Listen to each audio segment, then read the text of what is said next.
sebenarnya apa sih konflik, kemudian bagaimana isu konflik ini muncul dalam pariwisata gitu ya. Kemudian ada yang terkait secara spesifik pada kasus konflik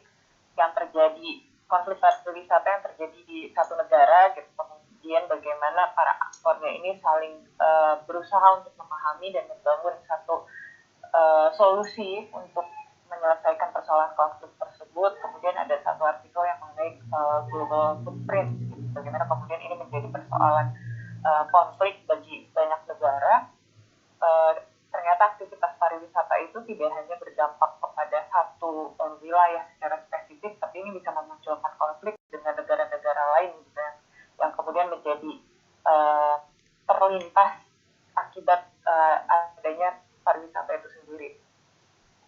Nanti akan ada 2 kelompok yang akan presentasi. Jadi kalau misalnya kalian ingat tugas UTS minggu lalu gitu, secara tidak langsung kita sudah menyentuh persoalan konflik ini gitu. Bagaimana kemudian Venice yang awalnya dibayangkan sebagai satu destinasi wisata yang begitu populer, yang begitu indah, nyatanya mengalami berbagai macam persoalan. Dan di situ terlihat ada persoalan kultural, ada persoalan ekonomi, ada persoalan ekologi gitu, ada kemudian antara host dengan masyarakat lokal saja kemudian mengalami konflik yang begitu terasa gitu ya.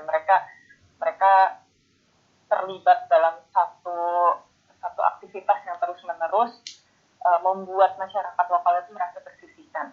Dan saya sudah membaca review kalian semua, secara umum sudah sangat baik, tapi mungkin ada beberapa orang yang kemudian hanya copy paste gitu dari apa yang dia lihat, translatekan kata-kata yang ada di video, kemudian dia translatekan dan dijadikan esainya.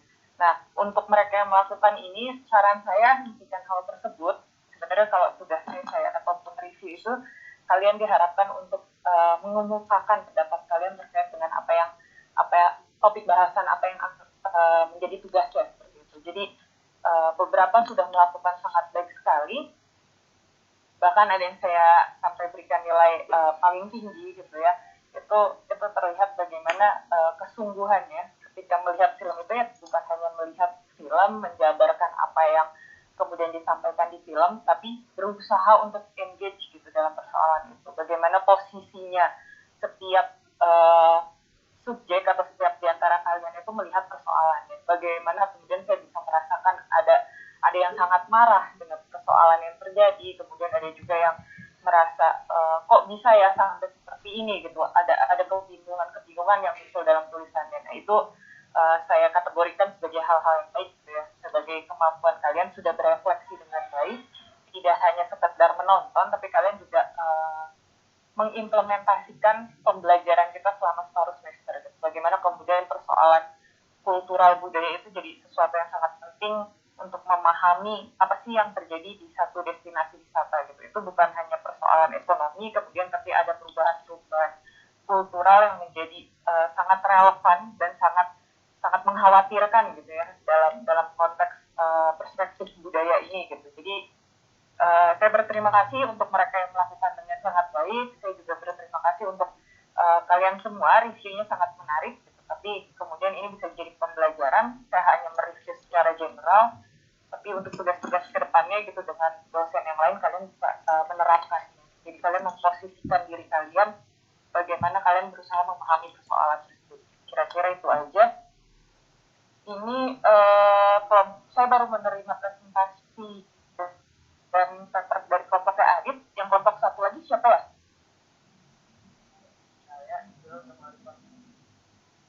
Oke, tolong tugasnya diupload di Google Classroom segera. Ini kayaknya Jihan, Aulia, Dewi sama Adit sudah siap. Mungkin bisa jadi kelompok yang akan mempresentasikan pertama gitu ya. Silahkan Adit dan teman-teman. Nanti teman-teman yang lain saya tidak tahu kalian membaca atau tidak, tapi minimal kalian harus terlibat dalam diskusinya, bertanya sebanyak mungkin. Kemudian itu cara kita mengapresiasi gitu. kita mengapresiasi siapa yang presentasi, siapa yang memberikan materi, kita berusaha untuk menerima transfer ilmu yang diberikan. Jadi silakan kalian bertanya sebanyak-banyaknya. Silakan Jihan dan teman-teman. Terima kasih Mbak Runa. Jadi kami dari kelompok 10 izin untuk share screen.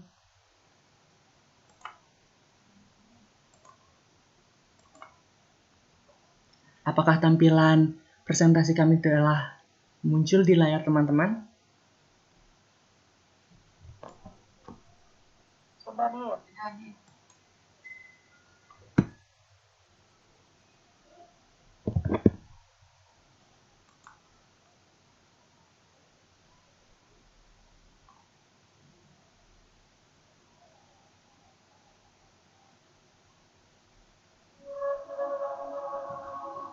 Pepatah mengatakan, tak ada gading yang tak retak.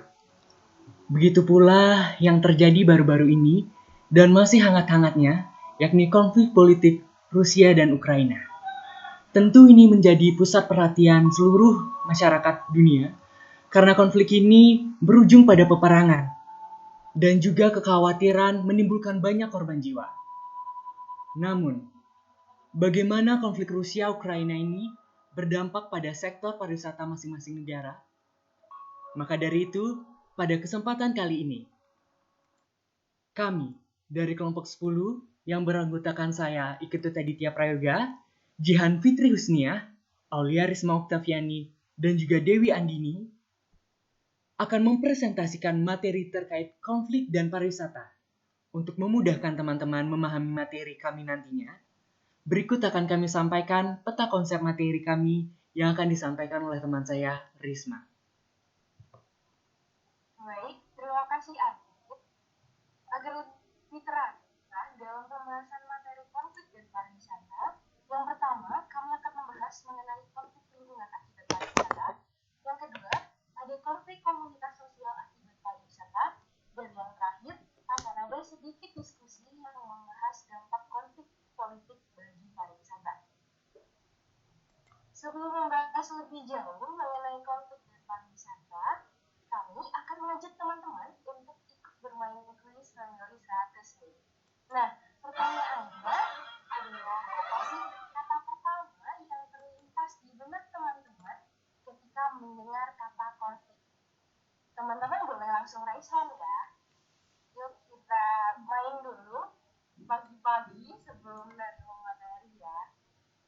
Oke, ada Tania. Boleh Tania langsung on mic? Apa ya, kan dia bilangnya pertanyaannya terlintas di benak kan.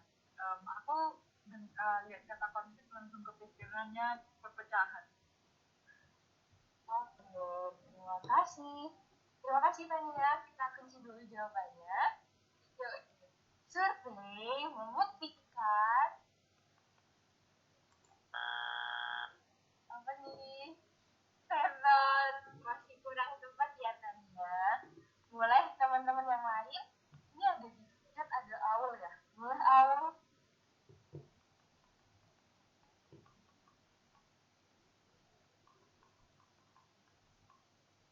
Boleh Aul atau teman-teman yang lain langsung raise hand dan unmute aja. Oke, nih ada 3 chat. Yang pertama dari Delvian, konfrontasi. Boleh kita kunci jawabannya. Kita cek ya. Survei membuktikan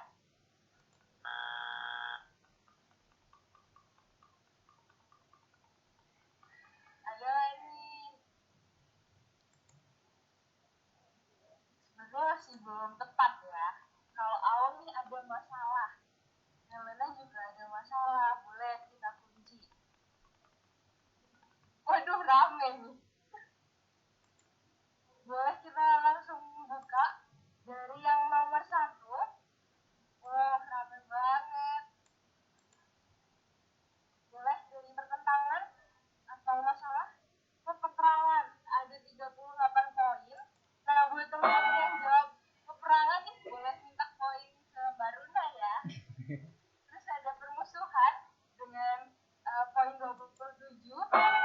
Terus ada yang ketiga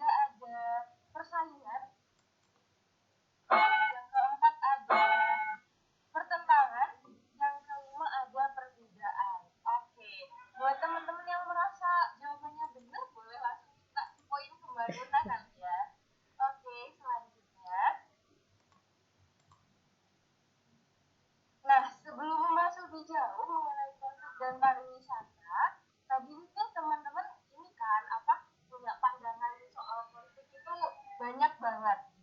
Jadi sebelum masuk ke materi konflik, kita boleh melurusin pandangan kita mengenai apa sih konflik itu. Sebelumnya aku mau ngucapin terima kasih buat partisipasi teman-teman ya buat permainan tadi.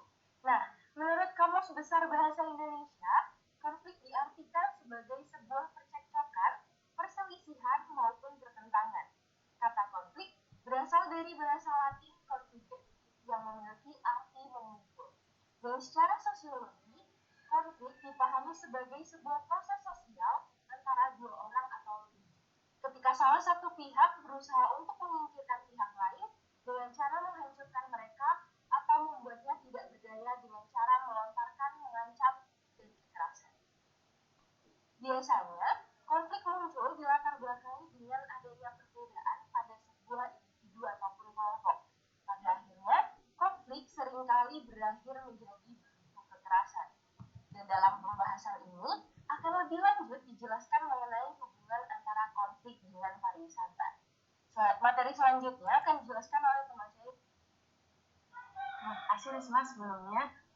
Selanjutnya, saya akan menjelaskan mengenai konflik lingkungan akibat pariwisata. Pertumbuhan pariwisata ternyata tidak hanya mampu berkontribusi menghasilkan devisa terbesar, tetapi juga memberikan dampak negatif terhadap lingkungan. Salah satunya carbon footprint. Jadi, carbon footprint atau jejak karbon merupakan karbon atau gas emisi yang dihasilkan dari kegiatan atau aktivitas pada kurun waktu tertentu. Nah, apakah aktivitas pariwisata menyebabkan carbon footprint? Jawabannya iya. Justru aktivitas pariwisata menjadi penyumbang carbon footprint global tertinggi, teman-teman. Penyebabnya itu karena kandungan karbon pada produk pariwisata. Loh, kok bisa? Jadi gini, teman-teman. Saat kita melakukan perjalanan, pasti menggunakan transportasi, sehingga terjadi pembakaran bahan bakar di kendaraan. Lalu, saat kita menginap di suatu tempat, kita juga pasti menggunakan air dan listrik. Terus, kita pasti membutuhkan makanan dan pernah pergi belanja kan? Apalagi mungkin makanan atau belanjaan yang kita konsumsi bisa berpotensi menjadi gunungan sampah. Nah, hal tersebut yang menjadi penyebab carbon footprint pariwisata. Lalu, apa saja dampak carbon footprint? Yang pertama, cuaca ekstrim dan bencana alam. Lalu ada perubahan produksi rantai makanan, penyebaran penyakit, rusaknya ekosistem laut, lalu ada eksplosif mencair, dan berkurangnya air bersih. Aktivitas pariwisata yang menghasilkan carbon footprint yang tinggi juga menyebabkan perubahan iklim. Perubahan iklim ini tentunya berdampak pada pariwisata seperti sensitivitas dan kerentanan destinasi wisata seperti destinasi musim dingin atau pantai. Lalu industri pariwisata akan mengalami kesulitan di masa depan dan perlu beradaptasi dengan peningkatan risiko. Pastinya hal tersebut mengancam keberlanjutan pariwisata itu sendiri. Selanjutnya, ada studi kasus mengenai carbon footprint pariwisata.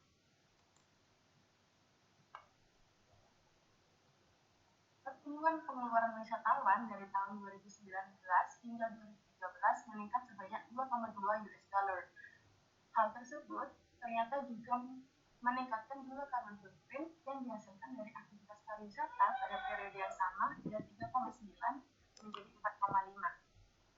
Nah, 3 peringkat teratas negara yang menghasilkan jumlah carbon footprint pariwisata tertinggi ada Amerika Serikat, kemudian disusul oleh China, dan terakhir ada Jerman. Karena carbon footprint ini jika tidak segera diatasi akan menimbulkan banyak permasalahan lingkungan, solusi yang dapat dilakukan untuk mencegah kenaikan jumlah carbon footprint adalah dengan mengubah pola hidup menjadi zero waste lifestyle. Zero waste lifestyle ini merupakan filosofi yang dijadikan sebagai gaya hidup demi mendorong kita untuk bijak dan dalam mengkonsumsi dan memaksimalkan siklus hidup sumber daya sehingga produk-produk bisa digunakan kembali. Lalu apa saja yang bisa kita lakukan untuk menerapkan zero waste lifestyle? Yang pertama ada kurangi konsumsi bahan makanan impor. Kita mulai gunakan makanan lokal. Lalu selanjutnya ada bawa tas belanjaan sendiri ketika ingin berbelanja. Lalu ada mengurangi makanan dengan jejak karbon yang tinggi, misalnya ada daging dan kopi. Selanjutnya ada untuk perjalanan kurang dari 2 km, misalkan teman-teman untuk tetap berjalan kaki atau naik sepeda, supaya mengurangi juga pembakaran bahan bakar pada kendaraan. Lalu biasakan diri untuk hemat energi, gunakan air bersih seefektif mungkin, dan beli barang yang benar-benar kamu pesan sesuai dengan pesanan. Dan sebenarnya masih banyak lagi teman-teman cara yang bisa kita lakukan untuk menerapkan zero waste lifestyle. Nah, seperti itu konflik lingkungan akibat pariwisata, yaitu carbon footprint pariwisata.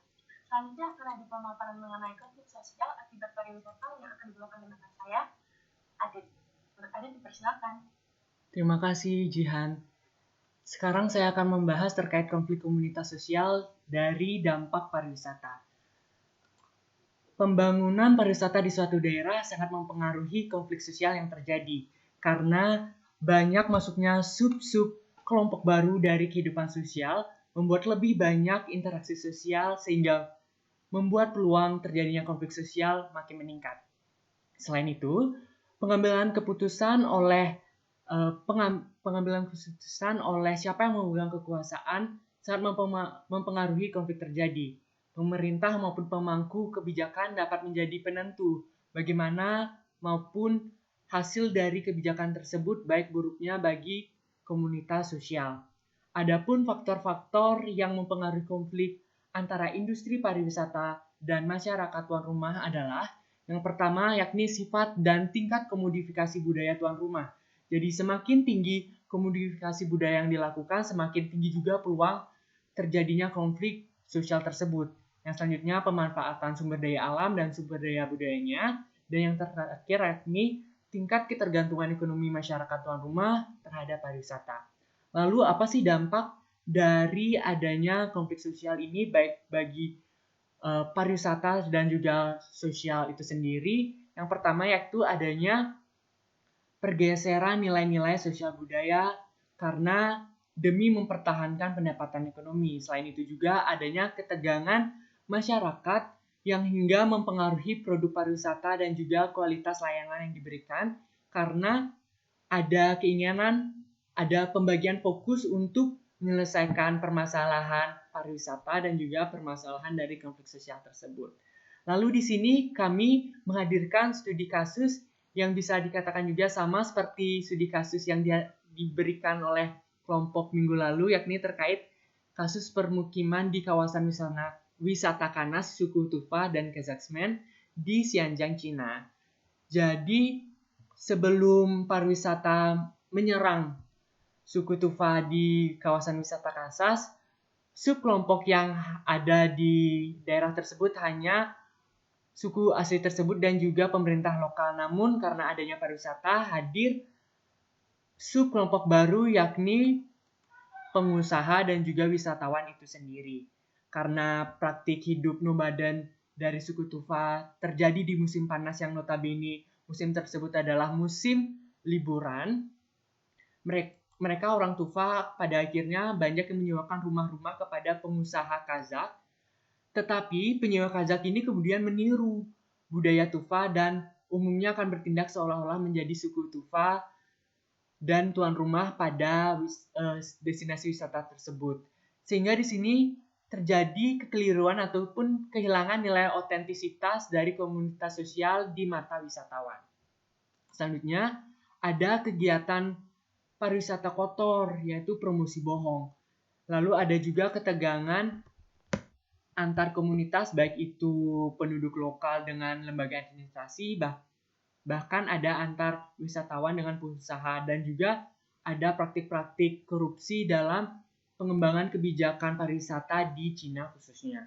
Nah, apa sih solusi yang dapat kami berikan terhadap studi kasus ini? Yang pertama yaitu solusi sama seperti yang dihadirkan kelompok sebelumnya, yakni etnosstrategi, dan dengan pembahasannya kami menyarankan adanya kajian terlebih dahulu atas apa sebenarnya permasalahan yang dasarnya sehingga dapat dihasilkan solusi-solusi terbaik yang dapat dilegalkan dari down to up kepada pemerintah untuk dijadikan payung hukum, lalu juga dapat menghadirkan bentuk-bentuk seperti kotak-kotak papan informasi dan juga informasi dari para pemandu wisata. Selain itu, dari pihak masyarakat lokal yakni host harus menyuarakan aspirasinya kepada pemerintah. Bagaimana mereka harus menyampaikan kondisi atau permasalahan yang terjadi, bahkan dapat melalui diskusi kepada pemerintah langsung dan juga dapat juga melalui demonstrasi. Dan untuk konsep pariwisata yang tepat dilakukan, kami sarankan untuk menggunakan konsep community based tourism sehingga pengelolaan utama ataupun terfokus dari komunitas asli yaitu suku Tuva, sehingga mereka lah yang tahu kondisi dan segala hal yang berkaitan dan cocok dengan pariwisata yang akan dilaksanakan nantinya. Sekian dari studi kasus konflik komunitas sosial. Selanjutnya akan dilanjutkan terkait konflik politik yang akan dibahas oleh teman saya Andin. Silakan Andin. Jadi, sebelumnya Pak suara saya dapat Mungkin bisa diulang lagi, masih macet-macetan Dit.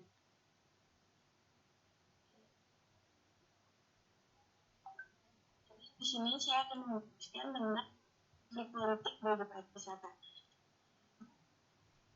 Konflik politik salah satu bentuk sosial yang memiliki ciri-ciri yang hampir sama. Konflik sosial dan konflik politik memiliki perbedaan yang memberikan konotasi tertentu bagi istilah politik, seperti memiliki keterkaitan sebut atau kebijakan. Dan konflik atau politik terjadi akibat atau tujuan politis seseorang. Konflik politik telah membuat tidak stabil dan macam putih juga negatif bagi kita. Salah satunya ada wisata. Nah, melihat dua konflik sebenarnya udah dijelasin oleh Cici dan Adi tadi, di sana mereka juga udah ngebahas tentang studi kasus. Oke, masih putus-putus kah? Sudah nggak ada. Makasih. Mungkin saya ulangi. Lihat dua konflik yang sebelumnya udah dijelaskan oleh Cici dan Adit. Di sana mereka tentang studi kasus kan tadi. Nah, di sini bakal kita buka sisi diskusi terkait studi kasus konflik politik. Nah, salah satu contoh dari konflik politik yang terjadi yaitu konflik politik di Rusia dan Ukraina. Konflik yang terjadi antara Rusia dan Ukraina dari sisa perang ini yang dianggap telah usai namun masih terjadi hingga saat ini. Permasalahan atau konflik yang terjadi selama latar belakang pembagian wilayah pada masa perpecahan Uni Soviet. Secara sejarah, Ukraina tergabung ke Uni Soviet bersama negara lainnya. Nah, yang dari pecahan Uni Soviet ini memutuskan untuk bergabung bersama NATO. Rusia selalu memiliki keinginan untuk menjadikan Ukraina tetap menjadi bagian dari Rusia dan sangat menarik. Tidak setuju jika Ukraina bersama NATO dan notabene adalah musuh baru Rusia. Nah, melihat hal tersebut, pandangan teman-teman sekalian terhadap Rusia dan Ukraina pada sektor pariwisata di masing-masing negara tersebut. Mungkin jika ada yang punya pendapat resen dan optimis atau tidak, mungkin boleh terus di kolom chat.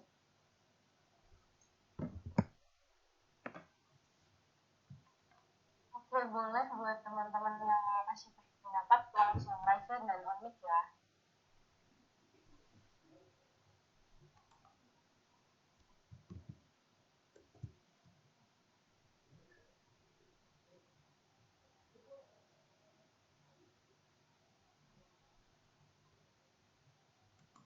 Oke, di laptop aku udah ada Lanjut lagi. Izin berpendapat ya, Boleh, silakan lanjut. Jadi konflik Rusia Ukraina kan udah dari Februari akhir jam sekitar 3 minggu sampai sekarang. Itu bahkan sekarang kalau instansinya itu warga aslinya aja disarankan untuk tetap di rumah kan. Karena dua negara itu negara konflik emang sekarang. Jadi ini pertanyaannya bahwa sama aja bahwa beberapa tahun lalu gimana wisata di daerah konflik di Timur Tengah gitu. Jadi tempat untuk tinggal aja itu nggak aman ya, apalagi sektor pariwisatanya jadi jatuh gitu. Mungkin gitu sih Rizka. Terima kasih Adi buat partisipasinya. Ada lagi nggak teman-teman? Mulai langsung Resen dan Onik ya. Oke, ada Helen nih. Boleh Helen langsung Onik. Izin berpendapat karena wilayah tersebut kan sedang mengalami konflik gitu ya. Terus menurut pandangan saya karena wilayah tersebut rasanya tidak aman atau wisatawan itu atau pengunjung yang mau berwisata di situ jadi memiliki kayak rasa kurang aman gitu jika ingin berkunjung ke sana, sehingga kemungkinan besar pengunjungnya juga berkurang gitu, pengunjung pariwisata yang ada di sana. Terima kasih. Oke, terima kasih kembali Helen. Berarti keamanannya nggak terjamin ya kalau melakukan pariwisata di masa ini. Sama kayak Aul nih di chat juga bilang pariwisatanya nggak aman. Oke, boleh teman-teman yang lain ada yang mau menambahkan? Oke, halo Iswan, semangat pagi nih, sangat ditunggu loh. Boleh Iswan? Terima kasih atas kesempatannya. Dari yang saya lihat sepertinya dari Rusia dan Ukraina itu memang ada ketidakseimbangan kekuatannya, di mana yang kita lihat kekuatan Rusia itu jauh lebih besar dibandingkan Ukraina. Jadi pendapat saya Ukraina itu bakalan lebih jatuh pariwisatanya ketimbang Rusia, apalagi kan yang menjadi daerah konflik itu Ukraina kan. Mungkin dalam hal ini Rusia mungkin hanya akan mendapat kecaman dari berbagai negara terkait mungkin ada larangan dari pemerintah setempat negara mereka untuk tidak berkunjung ke Rusia, tapi tidak menutup kemungkinan pariwisata di Rusia itu tidak terlalu jatuh timbang pariwisata di Ukraina, karena sampai saat ini mungkin kondisi Rusia itu masih jauh lebih kondusif ketimbang kondisi yang ada di Ukraina. Terima kasih. Oke, terima kasih Iswan. Berarti kayak mungkin Ukraina kayak di blacklist ya, mungkin dari beberapa negara biar warganya nggak tidak disarankan untuk berkunjung ke sana di masa seperti ini. Oke, boleh ada teman-teman yang lain bisa langsung unmute atau lewat kolom chat ya.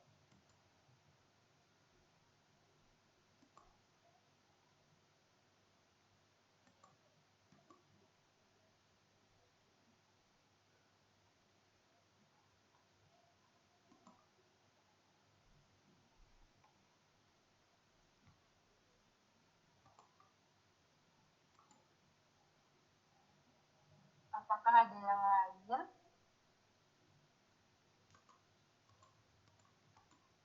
Oke, ada Ayu. Halo Ayu, boleh langsung unmute ya. Terima kasih atas kesempatannya. Jadi kan ada pandangan saya ya terhadap konflik Rusia Ukraina ini dalam sektor pariwisata bisa mengakibatkan seperti maskapai penerbangan kayak gitu dan operator itu menghadapi larangan penerbangan gitu. Terima kasih. Oke, baik. Terima kasih buat Ayu. Jadi ada masalah di pembatasan penerbangan ya, maskapai penerbangan. Di kolom chat juga ada nih dari Dina sama Mbak Runa sendiri. Terima kasih Dina dan Mbak Runa. Di kata Dina ada menurunnya investasi pada sektor pariwisata. Dan yang terakhir ada dari Mbak Runa, image negatif untuk pariwisata di dua negara. Oke, terima kasih buat semua yang udah berpartisipasi dalam diskusi singkat pada pagi hari ini. Untuk selanjutnya akan saya kembalikan ke Andi.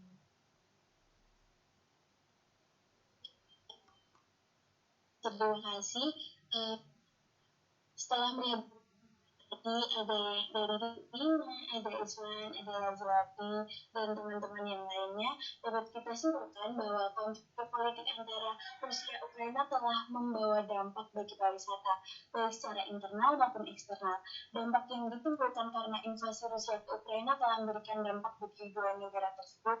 Salah satu dampak pariwisata yang dirasakan oleh kedua negara tersebut secara internal, yakni yang pertama seperti yang dibilang oleh Ardi tadi, ada kejatuhan pariwisata. Terus yang kedua seperti yang dibilang Helen sama Aul tadi ya, kondisi pariwisatanya tidak aman. Terus ada ketiga, image negatif di dua negara tersebut. Terus ada penurunan pada jumlah pengunjung keluar atau outbound tourism, seperti kunjungan mancanegara atau inbound tourism. Konflik tersebut juga berkontribusi industri pariwisata terhadap jumlah peluang kerja yang mengalami penurunan di kedua negara tersebut. Terus yang ketujuh ada perkembangan pariwisata menurun akibat ketidakstabilan politik, penurunan terhadap investasi atas aset-aset pariwisata tertentu seperti akomodasi, transportasi, restoran, dan fasilitas rekreasi wisata seperti yang sudah dibilang Dina tadi. Terus yang ke-9, ada Uni Eropa juga melakukan travel blacklist yang terdiri dari 151 nama warga Rusia dan Ukraina yang hendak memasuki wilayah atau negara-negara di Uni Eropa pada tahun 2015. Selain menimbulkan dampak pariwisata secara internal bagi kedua negara tersebut, konflik politik Rusia-Ukraina juga menimbulkan dampak pariwisata secara eksternal seperti yang pertama, seperti yang sudah dibilang Ayu tadi juga, bahwa wilayah udara Ukraina dan Rusia ditutup sehingga banyak maskapai membatalkan rute terbangnya dan juga pembatalan kunjungan ke Rusia. Yang kedua adalah dampak perang ini juga dirasakan oleh beberapa negara daerah yang berbatasan langsung dengan kedua negara ini, seperti penurunan jumlah pengunjung untuk alasan keamanan. Yang ketiga, berbagai negara juga mengeluarkan peringatan dan larangan agar warganya tidak melakukan perjalanan ke Rusia maupun Ukraina sebagai bentuk antisipasi gangguan terhadap warga. Dan yang keempat, Inggris melarang pesawat sipil Rusia untuk melakukan rute penerbangan di wilayah udara dan laut teritorialnya. Kelima, kebijakan travel warning atau peringatan bepergian dari Uni Eropa dan Amerika. Dan yang terakhir, penurunan tingkat kunjungan turis Rusia. Padahal turis Rusia ini merupakan penyumbang wisatawan terbesar dan paling konsumtif selama pandemi. Terima kasih. Untuk selanjutnya akan dilanjutkan oleh Cici. Jadi kesimpulan dari pemaparan yang sudah kami jelaskan sebelumnya adalah pertumbuhan pariwisata tidak hanya memberikan dampak positif, tetapi juga memberikan dampak negatif. Apabila dampak tersebut tidak diatasi dengan baik, maka dapat menimbulkan konflik. Beberapa konflik yang dapat terjadi akibat aktivitas pariwisata antara lain konflik lingkungan dan konflik sosial. Salah satu konflik lingkungan yang terjadi akibat pertumbuhan pariwisata yaitu meningkatnya jumlah carbon footprint yang disebabkan oleh aktivitas pariwisata seperti perjalanan internasional, penggunaan listrik dan air di industri akomodasi, dan pembakaran bahan bakar transportasi. Di sisi lain, salah satu konflik sosial yang terjadi adalah konflik antara suku Tuva dengan pemerintah setempat karena pembangunan pariwisata yang mendatangkan para pengusaha dan pengunjung di daerah Kanas. Kedatangan para pengusaha dan pengunjung tersebut telah memunculkan sebuah komunitas baru bernama Kansa yang berpura-pura menjadi host saat suku Tuva melakukan kegiatan di tempat lain karena suku Tuva berkegiatan dengan cara yang masih nomaden. Selain pariwisata yang dapat menimbulkan konflik, ternyata konflik juga dapat memberikan dampak bagi pariwisata seperti konflik politik yang terjadi antara Rusia dan Ukraina. Oleh karena itu, apabila konflik-konflik tersebut tidak segera diatasi, maka akan berpengaruh terhadap keberlanjutan pariwisata itu sendiri. Demikian presentasi dari kelompok kami mengenai konflik dan pariwisata. Kurang lebihnya mohon maaf. Wassalamualaikum warahmatullahi wabarakatuh. Terima kasih. Mungkin sebelumnya Mbak Luna mau menanggapi. Ya, terima kasih Jihan dan Ahmad. Ini menarik sekali gitu ya. Tidak hanya menjelaskan, tapi kemudian mengajak teman-teman yang lain untuk engage dalam presentasinya. Dari saya mungkin nanti saya minta izin ke teman-teman jam 9.15 saya mengundang seseorang. Tadi kan secara umum kita mempelajari contoh kasusnya gitu, tapi kita belum paham benar sebenarnya ide konflik itu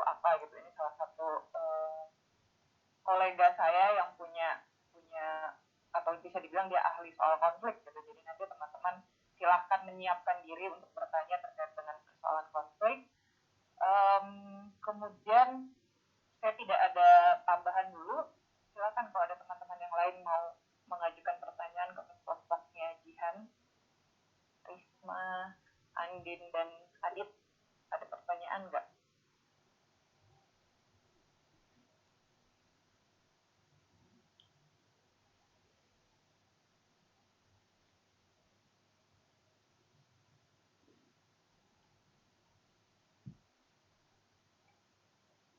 Nggak ada.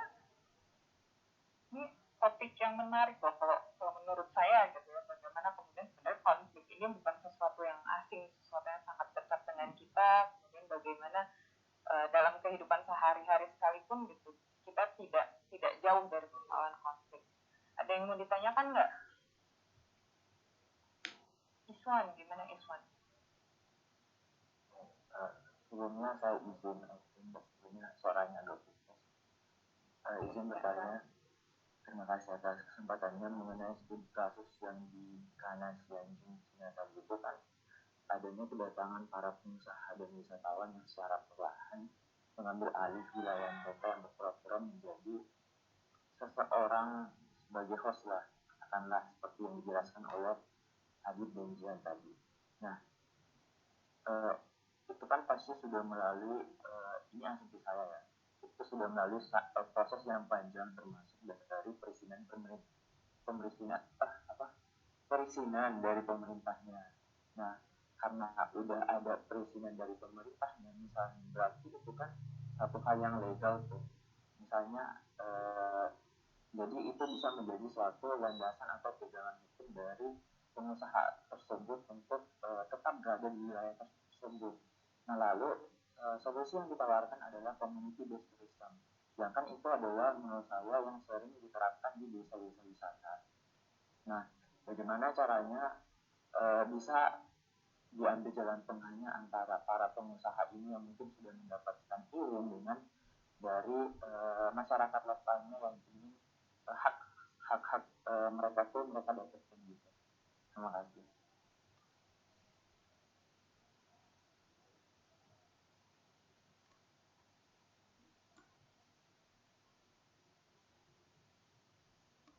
Baik, terima kasih.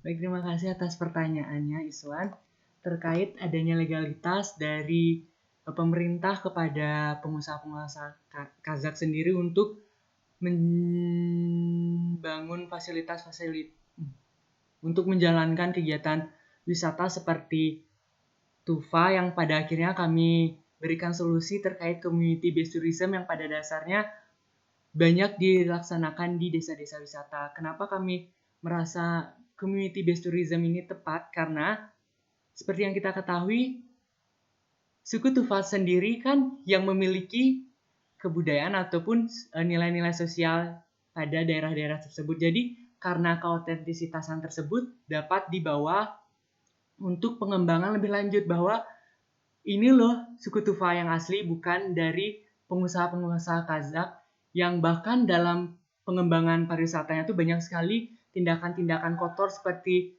pembohongan publik, promosi, bahkan ada yang saya baca itu mereka sampai membohongi wisatawan mengatakan bahwa ayam dari wilayah Kanas tersebut dihargai 1000 mata uang di sana, padahal aslinya bisa dibeli seharga 50 mata uang di sana. Jadi mereka ada iming-iming bahwa ayam dari Kanas itu dapat menguatkan kesehatan dan selainnya. Kan hal itu sangat buruk ya, terutama bagi citra dari suku Tufa itu sendiri. Jadi di sini kami mengajak suku Tufa untuk lebih menyadarkan dan lebih mengembangkan pariwisata sesuai dengan kebudayaan aslinya mereka. Jadi hal ini juga dapat menjadi pesaing dari perusahaan-perusahaan dari suku Kazakh, perusahaan Kazakh tersebut, sehingga harapannya mungkin dari suku Tufa tersebut dapat lebih lah pengembangan pariwisatanya. Mungkin segitu aja. Selebihnya itu saja yang saya dapat sampaikan. Mungkin teman-teman yang lain bisa menambahkan.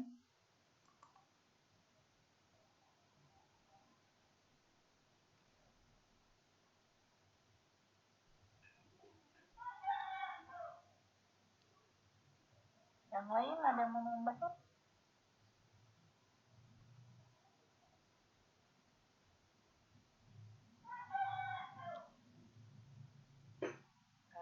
Iswan gimana, Wan? Udah cukup belum jawabannya atau masih ada pertanyaan lain?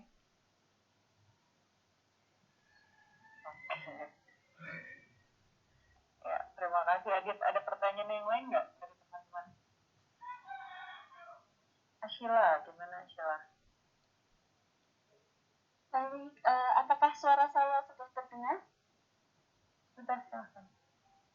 Baik, terima kasih atas kesempatannya. Yang ingin saya tanyakan adalah salah satu solusi untuk mencegah konflik di antara masyarakat dan pengusaha itu ada, yaitu kan aspirasi masyarakat kepada mungkin pemerintah dan juga kepada pengelola atau investor yang mengelola pariwisata di lingkungan mereka. Tetapi seringkali itu kalau saya lihat kebanyakan aspirasi-aspirasi itu justru bahasanya tidak digagas sama sekali, seperti tidak dipedulikan oleh baik pemerintah maupun investor, karena mungkin pemerintah menganggapnya menyerahkan pengembangan pariwisata kepada masyarakat itu butuh waktu yang lebih lama untuk menghasilkan profit, dan juga mungkin pemerintah harus keluar uang nih buat membiayai pengembangannya juga. Tapi kalau misalkan sudah diserahkan kepada investor kan kita tinggal memberikan izin, habis itu pengembangannya dan lain-lain itu sudah tinggal diserahkan ke investornya, lalu nanti pemerintah akan mendapatkan keuntungan dari pengelolaan itu, walaupun sebenarnya nanti keuntungannya itu tidak sebesar kalau misalkan masyarakat sendirilah yang mengelola pariwisata itu. Kalau misalkan menurut kelompok Adit dan kawan-kawan menanggapi kenyataan ini, apakah ada solusi yang lebih lebih bisa diterapkan kalau misalkan masalah seperti ini terjadi? Terima kasih. Baik, saya izin menanggapi terkait dengan terkait dengan materi yang saya bawakan sedari presentasi tadi. Terkait hal tersebut, mungkin yang ada di benak saya atas permasalahan ataupun isu yang dimunculkan Ashila tadi adalah bagaimana kita dapat mengkombinasikan ataupun menyatukan pengelolaan dari investor dan juga masyarakat setempat. Jadi dari kombinasi tersebut diharapkan juga ada pembagian kesamarataan terkait hasil ataupun pendapatan perekonomian dari pariwisata, sehingga tidak hanya satu pihak saja yang mendapatkan keuntungan yang lebih banyak, tapi harapannya ada keseimbangan stabilan ekonomi. Selain itu juga dari adanya kolaborasi ini diharapkan dari investor juga menerima masukan-masukan dari terutama host terkait bagaimana sih penerapan pariwisata yang tepat dan sesuai di daerah tersebut. Jadi harapannya lagi mungkin permasalahan terkait lingkungan, sosial tersebut dapat diminimalisir, bahkan dapat diatasi sehingga membuat terjadinya pariwisata keberlanjutan di daerah tersebut. Mungkin segitu saja yang dapat saya sampaikan dari teman-teman. Ada yang ingin menambahkan?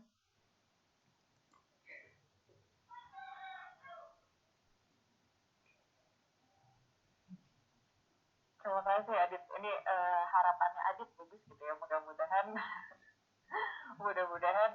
bentuk kerjasama ini seharusnya yang paling ideal. Saya sepakat dengan Adit bahwa kita tidak bisa menegasikan bahwa investor itu juga salah satu aktor yang cukup penting dalam pembangunan pariwisata.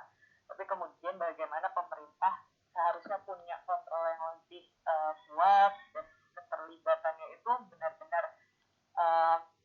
rapat gitu ya, rapat dalam kutip, masyarakat juga dilibatkan dilibatkan, masyarakat juga diberikan tempat atau ruang untuk menunjukkan apa sih sebenarnya potensi yang mereka miliki, kemudian bagaimana mereka ingin terlibat dalam pariwisata itu sendiri. Tapi dalam proses pembangunannya itu bisa melibatkan lebih banyak aktor gitu ya. Misalnya tadi Adit bilang ya investor itu bukan sesuatu yang salah gitu, tapi kemudian sejauh mana investor ini dikontrol, sejauh mana kemudian proses pembagian hasilnya itu seperti apa, profitnya itu ya tetap diutamakan untuk kesejahteraan masyarakat di sana gitu ya, bukan kemudian hanya untuk pemerintah semata atau pemerintah daerah atau investor saja, tapi dilihat secara lebih merata. Mungkin itu Ashila, karena tenggang 15 saya udah janjian, kita move ke kelompok berikutnya. Apa tidak apa-apa atau masih ada pertanyaan? Atau Asti kalau mau nanya bisa ditahan sampai kelompok kedua ya. Ya Asti udah on cam, biasanya dia mau nanya. Terima kasih buat kelompoknya Adit, Jihan, Risma, dan Andin. Menarik sekali presentasinya. Terus juga kita bisa belajar banyak dari kasus-kasus yang diberikan oleh kelompok ini. Terima kasih. Silakan kelompoknya Dava.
Ya, jadi konflik politik itu adalah terjadinya perbedaan pendapat yang memicu adanya persaingan dan pertentangan di antara individu dan kelompok.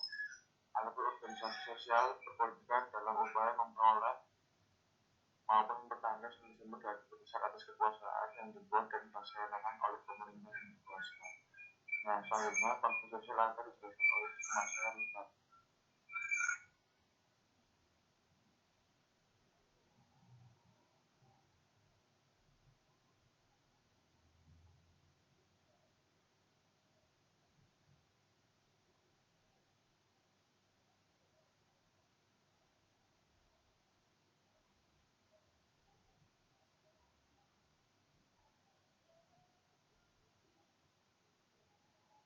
Iqbal, suaranya hilang.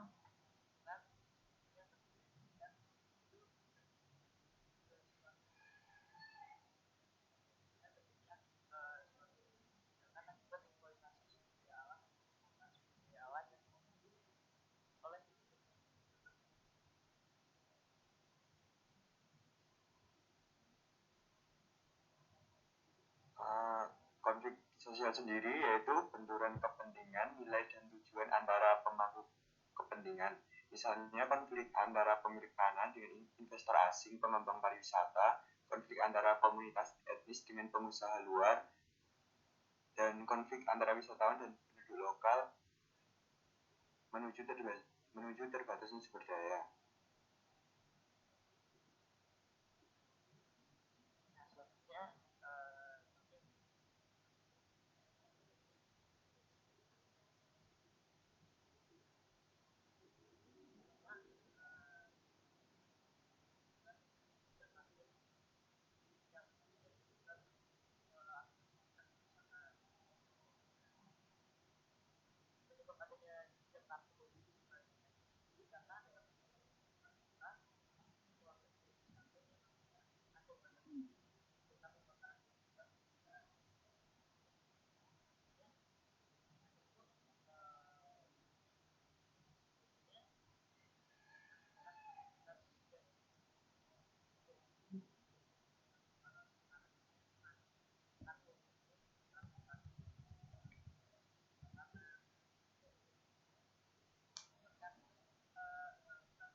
padat, dan aktivitas penerbangan Thailand juga ramai di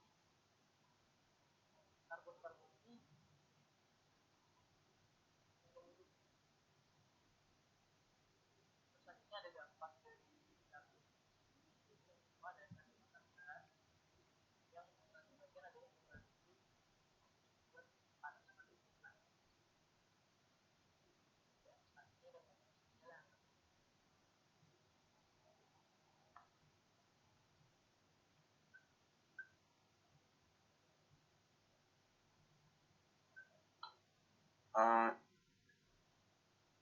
Konflik sosial di dalam masyarakat yang terkena dampak pariwisata. Nah, konflik sosial ini dampak pariwisata terhadap komunitas etnis, yaitu industri pariwisata yang berjalan tidak lepas dari dampak yang ditimbulkan. Salah satunya yaitu konflik sosial dari masyarakat yang terkena dampak pariwisata. Dampak pariwisata pada masyarakat etnis ini telah digaji pada beberapa bidang studi, yaitu antropologi, sosiologi, dan pariwisata. Nah, sebagian besar studi itu dilakukan pada kelompok tertentu di lokasi tertentu. Kekhawatiran yang dari konflik pariwisata yaitu konflik sosial, komersialisasi, degradasi budaya asli, penurunan nilai sosial budaya, kejahatan, serta penistaan agama, kepercayaan, atau simbol.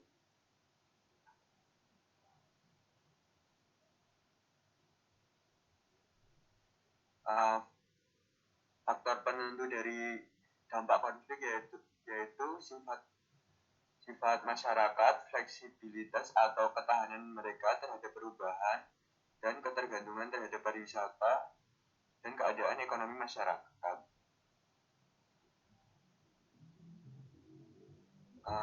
Dan yang konflik sosial yang paling sering terjadi pada dampak pariwisata yaitu dampak ekonomi pariwisatanya. Dampak ekonomi pariwisata ini berkonflik pada pengembangan pariwisata, pengembangan pariwisata daerah, tujuan tingkat pengembangan ekonomi, sifat fasilitas wisata, dan daya tariknya, tingkat kepemilikan asing, tenaga kerja asing, infrastruktur pemerintah, jenis ekonomi wisatawan.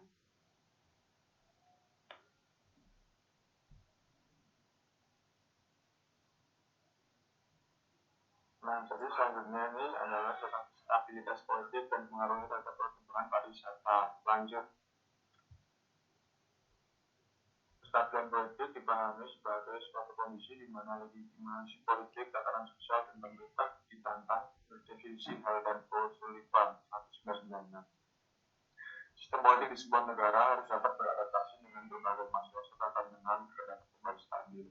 Dapat dikatakan tidak stabil jika tatanan politik sebuah negara mengalami berbagai konflik dan masalah seperti perubahan yang gagal terpenuhi dalam sistem politik, proses penggunaan kegiatan yang tidak sah kekerasan, bahkan konflik keras.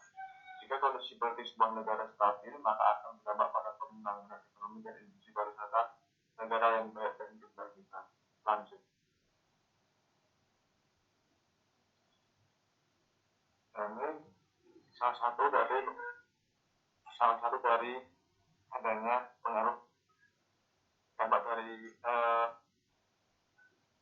konflik politik, yaitu adanya perjanjian Dayton, yaitu akibat adanya perjanjian tersebut yang mungkin memunculkan perjanjian antara negara Bosnia dengan negara-negara tetangga seperti Kroasia dan Serbia yang juga terlibat dalam kasus yang sama.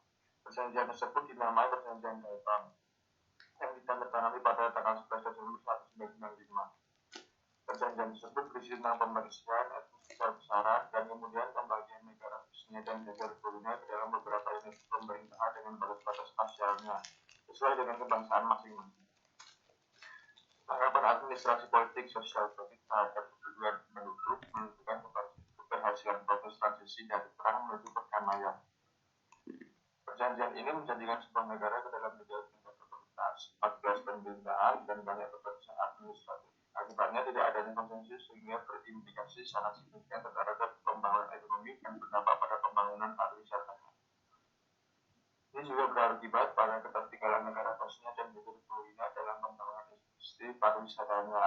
yang tertinggal dari semua negara tetangganya. Secara keseluruhan, masalah ini mengakibatkan kesulitan pembangunan ekonomi di negara ini yang mana administrasi dan konstitusinya tidak mendukung. Jadi, dapat disimpulkan bahwa perjanjian dagang yang dibuat untuk mengatasi masalah politik ekonomi dari negara Bosnia dan Herzegovina dan beberapa negara tetangganya tidak dapat menjadi acuan sebagai akar penyelesaian permasalahan yang terjadi di industri pariwisata dari negara tersebut. Banyak tantangan yang dihadapi oleh negara tersebut untuk mencoba memperbaiki pembangunan negaranya akibat dampak pasca konflik. Pada intinya bukan untuk mengatasi masalah tentang pariwisata di negara tersebut, namun perjanjian dagang dibuat untuk mengatasi dan mengontrol permasalahan perdamaian dan menghentikan kekerasan fisik secara langsung. Oleh karena itu, selain mengedepankan pembangunan ekonomi, pelatihan terhadap pengembangan dan strategi dalam pariwisata yang perlu ditanamkan. Jika sistem hukum, politik, dan sosial mendukung pariwisatanya, maka akan terciptanya isu-isu sosial dalam masyarakat yang positif dan akan muncul rasa menonjol. Pariwisata sangat mempengaruhi dari proses pengembangan, perdamaian, dan membangun hubungan lebih baik antara masyarakat dalam negara